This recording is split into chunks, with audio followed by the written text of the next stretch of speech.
Bien le bonjour, bien le bonsoir.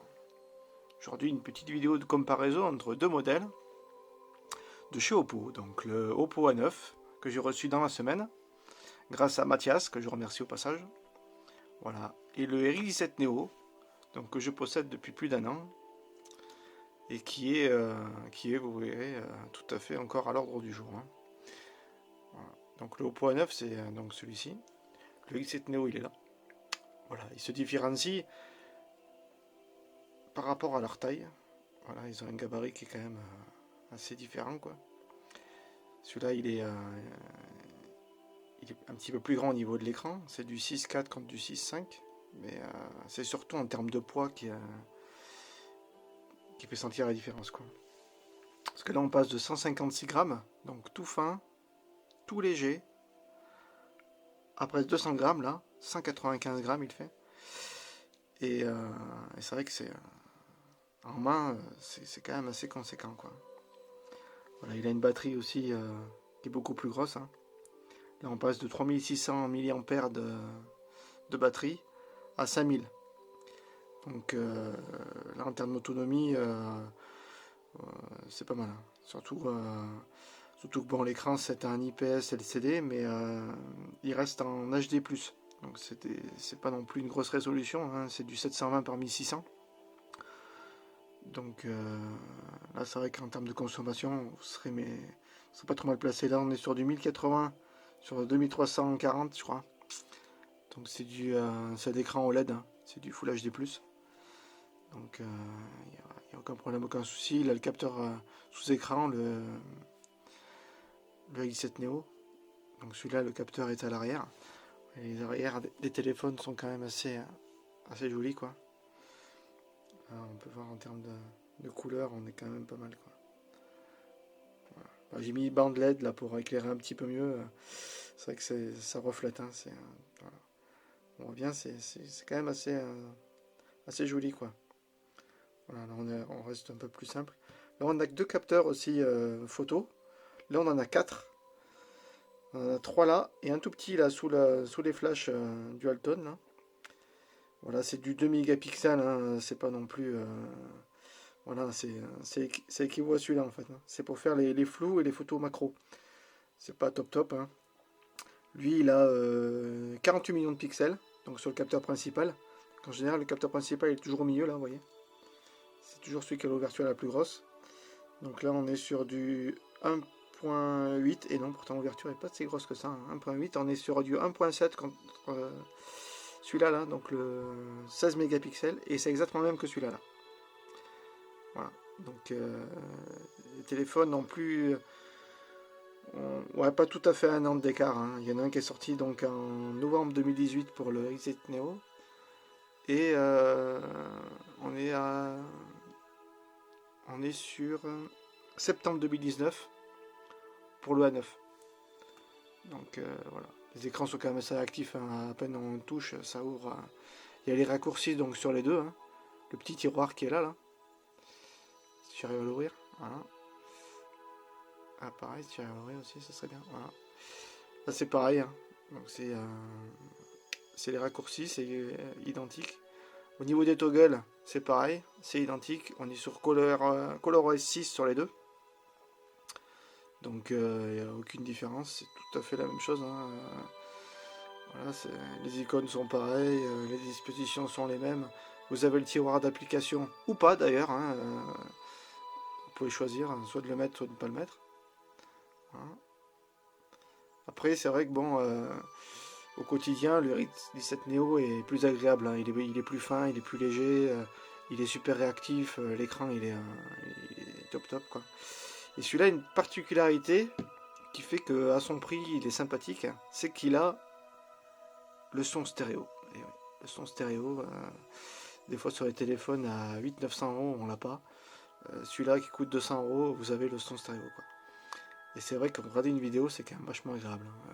Ou jouer à un jeu ou quoi, c'est quand même top du top. Quoi. Là, y a rien à dire. Quoi. Après, en termes de software, j'allais dire, c'est quasi la même chose. Quoi. C'est idem. Hein. Là, vous allez partir sur C'est des téléphones qui sont quasi identiques, quoi. Presque en tout point, quoi. Là, vous avez donc un Snap 660 avec un Adreno 512. Là, vous avez un Snap 665 avec un Adreno 610. Il n'y a pas une grosse différence. Sans déconner, c'est exactement la même chose. Je vais vous faire voir vite fait. On va mettre le Wi-Fi sur les deux. Voilà. On va essayer d'ouvrir une application. Là, on va mettre par exemple, ça c'est les informations. Voilà, on va attendre qu'il y ait la Wi-Fi qui se mette bien sur les deux. Là, je suis un petit peu à l'autre bout de la maison, donc celui-ci a pris la Wi-Fi un petit peu plus tôt, quoi. Voilà. Apparemment, c'est bon. Allez, 1, 2. Bon.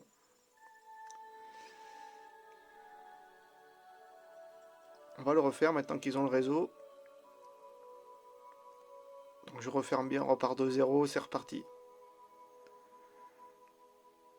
Ah, le A9 garde quand même un peu l'avantage. Ah, il serait peut-être un petit peu plus réactif le A9, quoi. C'est du DDR4X sur les deux. Donc voilà, il y a juste une différence au niveau du processeur qui est légèrement plus puissant. Carte graphique un petit peu plus sur le A9. Il n'y a pas non plus... voilà. Hein. C'est quasi la même chose, quoi. Voilà, c'était mon ressenti sur ces deux modèles. Voilà, c'est vrai que bon, ça reste des téléphones qui sont plutôt sympathiques au prix où ils sont vendus actuellement. Il faut savoir que celui-là, qui est sorti donc en 2018, fin 2018, vaut encore la valeur de celui-là neuf, quoi. Donc du coup, c'est vrai qu'après, bon, partir sur un téléphone qui est un petit peu plus vieux, mais qui a des technologies comme le capteur sous écran, un écran AMOLED.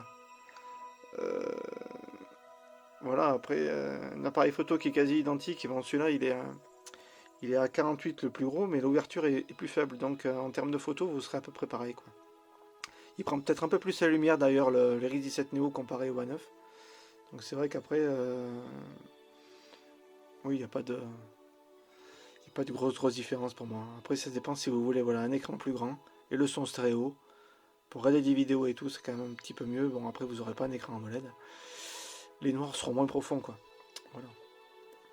Alors j'en profite de faire cette vidéo pour remercier un petit peu tous les youtubeurs que je suis. Donc je vais faire une petite énumération parce que j'ai fait une petite liste. Je ne pouvais pas tous les avoir en tête d'un coup là. Donc Smartivon, Tukiwanti, Nacrium, Yannick, Smartphone Actualité, Jojo le Geek, Eric V, Eric T, les deux Pascal, donc Ramos et Mulder06, Munder06. HTMI, Esprit Nous Jeune, Keken The Run, Culture Chronique, Jotech, Hémodroïde, Michel du Sud. Donc c'est vrai qu'après j'ai plus de place donc sur le papier. Donc on va s'arrêter là. Je m'excuse si j'en oublie. Voilà, je ferai une prochaine vidéo et si j'en oublie, ben, vous mettez les commentaires et voilà quoi. Voilà, je vous remercie, c'était gentil de m'avoir écouté jusqu'à la fin. Si c'était pas le cas, tant pis. Voilà, c'était juste un petit ressenti sur deux modèles que je possède et qui sont vraiment pas mal, quoi. Voilà, pour le prix, ça sert à rien d'aller chercher à droite, à gauche. Voilà, pour 200 €, vous avez des modèles qui font l'affaire. Après, voilà, moi c'est du Oppo, il y a du Redmi, il y a du Realme, il y a du Xiaomi, il y a l'embarras du choix, j'allais dire. Après, voilà, moi je oriente un petit peu les gens vers les téléphones qui ont, si possible, les appels Wi-Fi. Il faut savoir que les deux modèles qui sont là ne les ont pas. Donc c'est un petit peu la déception de ce côté-là. Bon, moi je possède de Nuit 9T qui les a, donc il n'y a pas de souci. Mais c'est vrai qu'après, si vous avez un usage lambda du téléphone, il n'y a pas de souci là-dessus, quoi. Il marche très très bien, c'est très réactif, les photos sont pas trop mal. Voilà. Ben, je vous dis à la prochaine, je vous remercie. Ciao ciao.